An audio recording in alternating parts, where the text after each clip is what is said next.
fadilah orang menjadi kaya dalam Islam. Karena Abu Talha orang kaya raya. Dan kita tahu banyak sahabat menjadi kaya. Dan kalau ada pertanyaan, apakah saya disuruh jadi orang kaya dalam Islam? Jawabannya iya. Bagaimana? Kata kuncinya sederhana. Ikhlaskan niat ingin mencari nafkah. Kemudian perhatikan 3 hal sekaligus berentetan. Modalnya halal, sistemnya halal, produknya halal. Selebihnya yang kelima, tawakal kepada Allah. Maka dipastikan akan Allah bukakan rezekinya. Dan ini menjadi orang kaya penting. Saya mengajak seseorang sholat di masjid, saya dapat pahala 10 misalnya.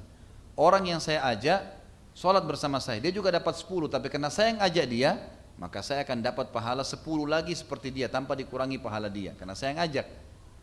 Baik, imam yang sholat jadi imam, dia akan panen pahala makmumnya. Muadzin akan panen pahala semuanya. Tapi ada orang yang panen pahala karena hartanya, yang membangun masjid itu. Kalau kita nggak punya harta, nggak bangun masjid, dari mana kita bisa dapat pahala? Bayangin kalau 1000 orang, 3000 orang yang sholat, 5000 orang yang sholat, kita hanya berinfak. Dan ingat teman-teman, berinfak ke masjid ini walaupun bukan kita bangun semua, kembali kepada hadis Nabi SAW yang sahih berbunyi, siapa yang membangun rumah Allah di muka bumi sebesar cakaran kaki burung, atau dalam riwayat lain dikatakan seperti sarang burung, kita sumbang 1000 rupiah, 5000 rupiah, semampu kita, gitu kan? Maka akan dibangunkan baginya istana di surga. Artinya kita punya andil di pahala itu.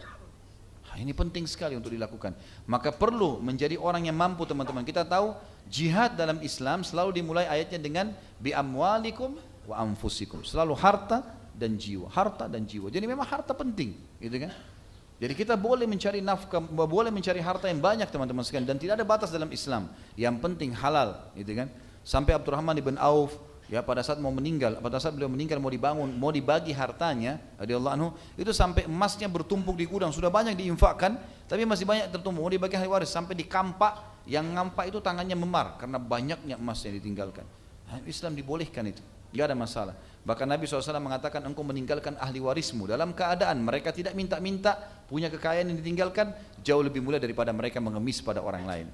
Terus begitu. Dan kita disuruh bekerja, teman-teman sekalian, jangan malas.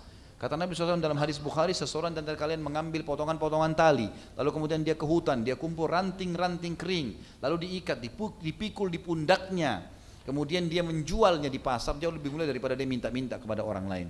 Kita disuruh berusaha, bekerja, terus ikhtiar, gitu kan? Dan ini dibolehkan.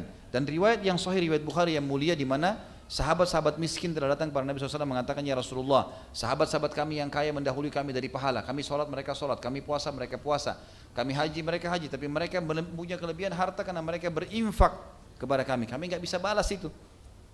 Beritahukan kami amal yang kami kerjakan, kami bisa nyanyi, samain, minimal sama dengan pahala mereka. Kata Nabi SAW, baca subhanallah, alhamdulillah, Allah Akbar masing-masing 33 kali.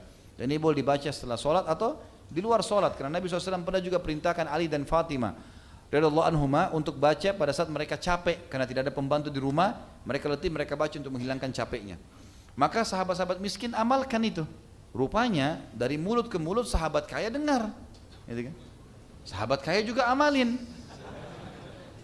Yang miskin berdatang lagi, ya Rasulullah. Ini hadis sahih riwayat Bukhari, ya. Maka kata sahabat yang miskin, ya Rasulullah, sahabat-sahabat kami yang kaya dengar hadis Anda. Mau saya beritahukan lagi kami. Apalagi yang lain nih? Kata Nabi SAW, dzalika fadlullahi yu'tihi may yasha.